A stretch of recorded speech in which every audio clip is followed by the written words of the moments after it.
What's up, Ocean? You got Matt here, coach of your Montreal Milotic, bringing you our draft analysis for the UBL off season. We are doing low tier. When I say low tier, I mean low tier. Oh my god, our team is full of weenies. We have a bunch of weak Pokemon, but everyone else does too, and we are hoping to be the king of the weak Pokemon in this league. It's gonna be a ton of fun. We had 8 different teams, 2 different divisions, so 16 coaches in total, and basically 2 drafts. Because of that, we're going to see a lot of broken shit, a lot, especially in this format. As always, guys, I do want to give a big, quick shout out and thank you to my YouTube channel members, Olivia Sama, Hayes, Eric, Sully, Volt, and Terrence, all who have joined, whether it's tier 1, 2, or 3 to get different levels of perks for joining. And if you guys want to have your names shouted out or get access to exclusive content, then make sure to join the YouTube channel membership side, and you'd be supporting the channel financially, which would mean the absolute world to me. But again, if you can't do that, no big deal. A like, subscribe, a view, a comment, all that stuff, it really does make a massive difference as we are on the road to 2,000 subscribers. But let's go ahead and jump into it with our draft analysis. This was a draft done on Otto's website, which is cool and everything. We had a lot of fun with it, and it is a tiered draft. Sorry, not tiered draft, what am I saying? It's a, tier draft, that's what it is. Not a points draft. So it's basically set up a certain number of points for each Pokemon. I believe it was tier 1s are 180, tier 2s are 120, tier 3s 100, tier 4s 40, or sorry, tier 4s 60 rather, and tier 5s are 40. That's how it went. Yeah, make sure my math is right there. I actually ran a bunch of speed tours for it so we can find any broken stuff, and we managed to ban a bunch of the broken shit, so that's good. We also found out some really good Pokemon that are under the radar that are just good for their tier, so we want to go over them, grab some of those things too. So let's go ahead and start off with our first pick. We had I believe it was the 3rd overall pick. I could be wrong on that, but regardless, no, we had the 7th overall pick. What am I saying? We were super late. But our pick, arguably, is the best one in the format. And there was like a lot of Pokemon that I felt were at the top. There was like Frostlass, there was Mudsdale, there was like Gourgeist, which is also really good because you get access to all the different forms, and in a limited pool like this, these are really good Pokemon. But I ended up going with something else that can honestly just win games on its own if you don't get the chip on it. That is Archeops. Archeops is absolutely insane. I'm super excited to have Archeops on the team. It gives me a speed tier that is just phenomenal, especially compared to the rest of the meta. It's really hard for things to actually reach this speed tier. It gives me access to a reliable special and physical option because don't forget Archeops does have 112 special attack. The speed is phenomenal, like I said, U-turn on it as well. It gets Roost for recovery. Boots are an item now, so you don't have to worry too much about Defeatist, especially when you're coming in on rocks. It gets access to Meteor Beam now. It gets reliable Rock Stab, reliable Flying Stab on the physical side, and special side with Air Slash and Dual Wing Beat. There's basically a lot of different options that this Pokemon has to make it just be the best Pokemon that it could possibly be. It's a phenomenal start to a team, and in low tier, especially when you're really relying on a lot of these weaker Pokemon, having something like this is really going to be changing the game because not everyone's going to have an out to something like this monster Archeops. If they don't have like a Steelix or something, they're going to have a bit of a problem dealing with me. That is for sure. But we, like I said, we are the 7th pick? So that means we have to wait 2 picks, just the wheel right there, and then we are back for our next pick. And I'm okay with that because it allows us to get some really good pairings. We have basically a pseudo wheel, which allows us to get some really nice pairings. And the Pokemon I want to pair this with was honestly not one that I ended up taking here. I was kind of hoping to get my second tier 1 right now, but I said, you know what? I'm going to wait. In this format, there's a lot of types that are really hard to get. Steels, fairies, dragons, a couple, I think, what was the other one I was looking at? I think, I can't remember. I think it was ghosts, and yeah, I think it was ghosts. Those are the big ones that are really tough to get. But I decided to go with a nice steel type here, and it is the return of Tone Time, the Berserker. This Pokemon was an absolute menace in mid-tier, which is what we did for APA Academy. This is low tier. We have another Pokemon with U-turn to keep the Momentum Dream alive for us. It's bulky, it's a steel type, which is super nice to have in this format. It's got 3 really good abilities in Battle Armor, Steely Spirit, and Tough Claws. Tough Claws giving us that Life Orb boost on contact moves, Steely Spirit giving us that Choice Band boost on the steel type attacks. Its coverage is insane. It gets access to a ridiculous amount of coverage on the steel side, Gyro Ball, Heavy Slam, Iron Head. You also get access to Crunch, Close Combat, you get Play Rough too, I believe, and you also get access to Throat Chop and Shadow Claw for other options, or for physical attacks other than Crunch, which is nice. Its speed is a little bit to be desired, leaves a little bit to be desired, but it's still nice to have, and it's also a rock resist, which is nice for Archeops, but also an ice resist for it too. That is something, and while it is only weak to one type, or a few types rather, one of them being ground, Archeops is able to be immune to it. And another type that is weak to, being fighting types, Archeops just decimates. So I feel really, really strong about having access to Archeops and Berserker as my top 2 per se. It's just a really good starting off point, and I feel like we really have one of the best top 2 in the league, especially considering that we're in one specific pool. I don't really know what the other pools are doing. Moving on though, pick number 3, have to take this now because its value is absolutely incredible, and that is going to be Behem. Behem. What? Why Behem? This Pokemon is trash, isn't it? No, in low tier, it's insane. This Pokemon, in case you didn't know, gets teleport. Yeah, it also gets reliable recovery and recover. It also gets analytic and is really slow, but it also has Trick Room and 125 special attack. It was in tier 4. That's insane value. I'm super happy about that. Obviously, it's got 3 abilities. Telepathy is like not good in singles at all. Synchronize, Analytic is the one you want to really rock with, and that's amazing. Its coverage, it's not the best, and that's why it's so low on the tier list, because it's missing on like a Focus Blast type of thing. It's missing on an Aura Sphere. It's missing on a Signal Beam, which is not available in the game anymore. Its coverage is like Psychic moves, Shadow Ball, Thunderbolts, and then it's like Energy Ball. That's really it. It doesn't get much in terms of other coverage options, so it's a little bit limited, but it's still really nice to have nonetheless. So I'm pretty excited to have Behem on the squad. Again, a reliable fighting resist. That's the second one that we have, because right now our Archeops being a flying resist is great and all. I'm sorry, being a flying type is great and all, but it's not resisting fighting, which is not the best. So I'm happy to have Behem. Slow teleport, amazing, helps us get into Archeops, and just going to cause so many problems. It's an absolute matchup nightmare in certain instances. I'm excited to show off what Behem can do this season. Then the wheel comes around, and I'm like, you know what? It's time to get this. This is a really good Pokemon. I used it really well in the NCP, and that is going to be top 5 pick, the Lapras.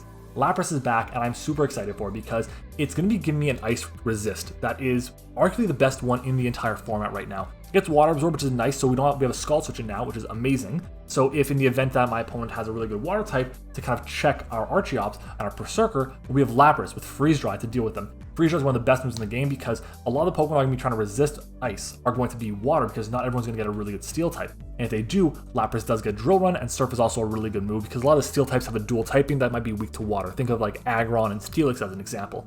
So really, really good here. Gives me a Heal Bell user. Gives me a lot of different options for what it can do. The Whirlpool Perishing Trap set is also really viable.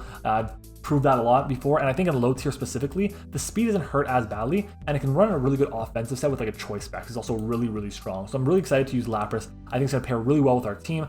And yes, we do have a bit of a fighting weakness, but Behem and Archeops should be able to pair that up, fix up a bit. And our last Pokemon should, not our last Pokemon, but our not next one, the one after that, should be able to fix that up too.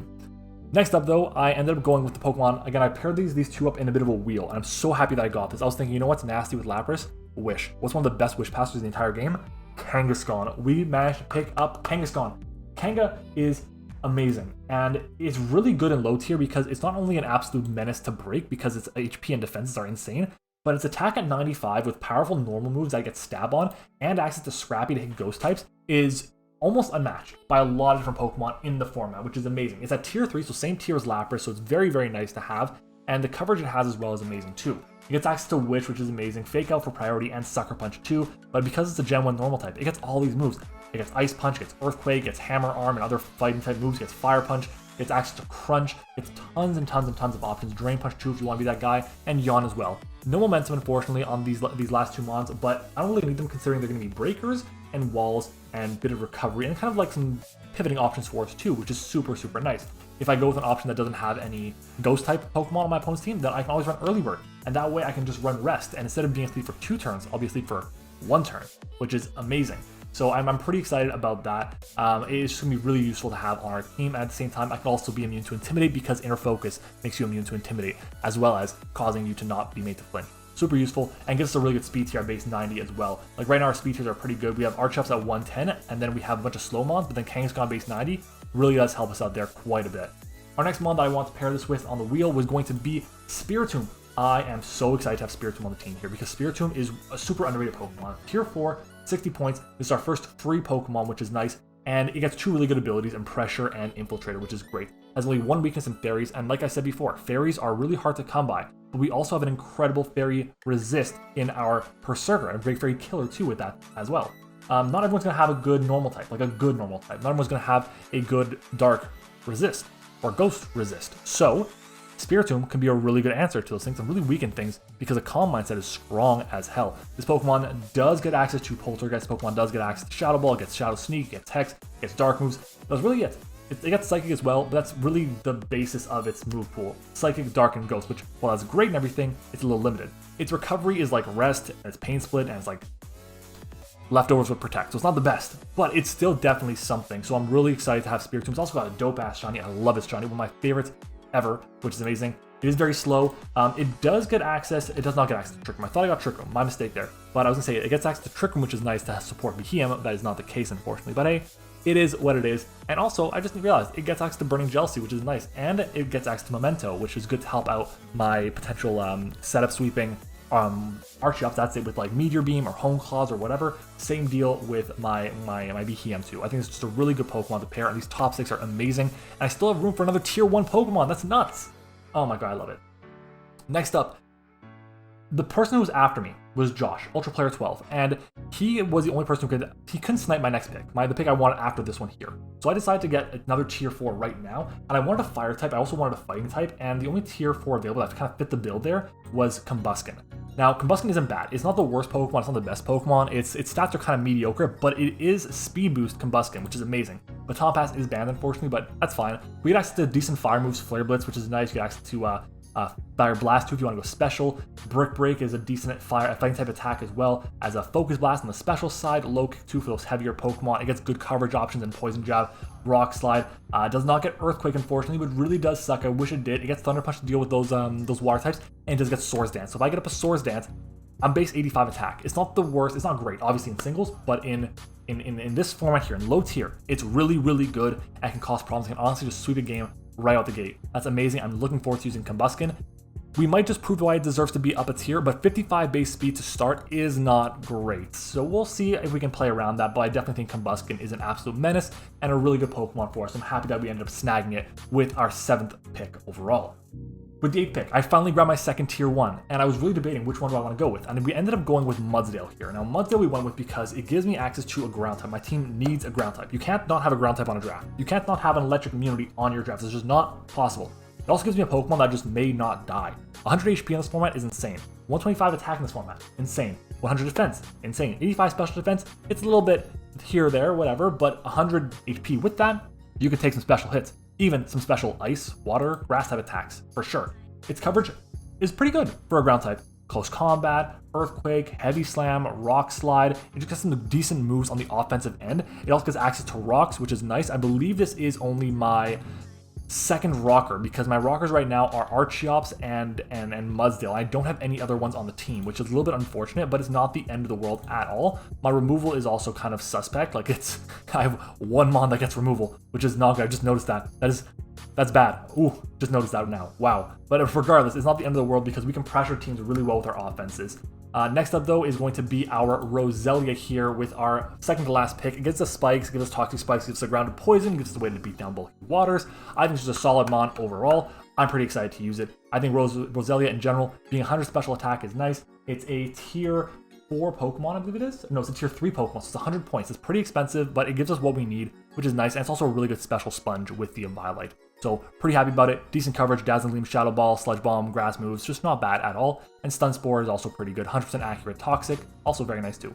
Then our final one, we need a bit of speed to bridge the gap between our Kangaskhan and our Archeops. So I went with Dedenne here as my tier 5 Pokemon. It's 101 base speed. You guys know Dedenne as Slayer, the Urshifu Slayer. It's a really good Pokemon in certain instances and can be really strong if you manage to get it set up correctly. Its coverage isn't bad at all. Fairy and Electric is really solid. Grass is nice. And it gets U-Turn and Volt Switch, one of the few electric types that does get both, which is super nice. I think this Pokemon in general has the potential to be really annoying, cause a lot of problems, and the good news is it's an electric type. My team did not have one before, and in some matchups, electric types can just win. And the good news is it gets Grass not to deal with those heavy ground types in this format. So really excited about Dedenne. That is my team, guys, for this season of the UBL low tier. If you guys are excited for it, then do me a favor, leave a like on the video, comment your thoughts on the team down below. Comments make the world go round. I love the comments on the videos. I respond to every single one of them. And of course, subscribe to the channel, guys. We'll be playing off week 1 against the Wexford Whalers and their coach Irish Emerald. I'm about to battle them pretty much now. So yeah, guys, thanks for watching. I hope you enjoyed it. And as always, I will see you guys next time.